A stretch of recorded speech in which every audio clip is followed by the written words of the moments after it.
Ada kasus orang yang dulu suka meremehkan utang. Sehingga saat utang kadang sampai nggak dicatat. Nggak dicatat jumlahnya, kadang juga merasa lupakan sajalah. Nanti kalau lupa kan jadi hilang tanggung jawabnya. Padahal tidak ada istilah utang hilang tanggung jawab hanya karena alasan lupa. Kalau lupa di dunia, nanti akan diingetin sama Allah di akhirat. Dan tetap akan dibayar. Kalau di dunia masih bisa dibayar pakai materi, kalau di akhirat dibayar pakai apa? Pakai sesuatu yang dibutuhkan oleh orang, pahala, Pak.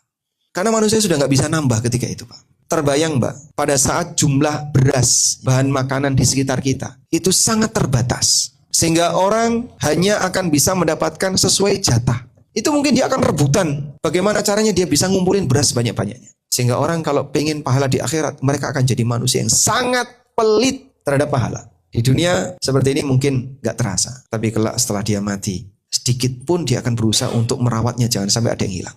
Sampai sebesar dzarrah tadi, dia akan berusaha untuk jaga. Jangan sampai diambil orang lain. Karena itulah, bagi mereka yang mungkin dulu sempat meremehkan masalah utang, maka setelah dia bertobat, berusahalah untuk segera mengembalikan, untuk melepas beban pribadinya.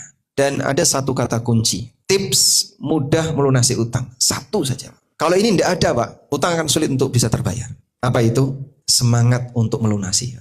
Cuman itu tipsnya. Saya tidak arahkan Anda sholat duha. Saya tidak arahkan Anda tahajud. Karena kita ibadah untuk akhirat, bukan untuk nyari dunia. Tapi ada satu, Nabi SAW mengatakan, Man akhadha amwalan nas, yuridu ada'aha, addallahu anhu. Siapa yang mengambil harta orang lain, dengan tujuan, dia punya semangat, saya akan kembalikan secepatnya, Allah akan bantu dia untuk mengembalikannya. Tapi siapa yang mengambil harta orang lain, dan dia punya keinginan untuk tidak mengembalikannya, maka Allah akan binasakan hartanya.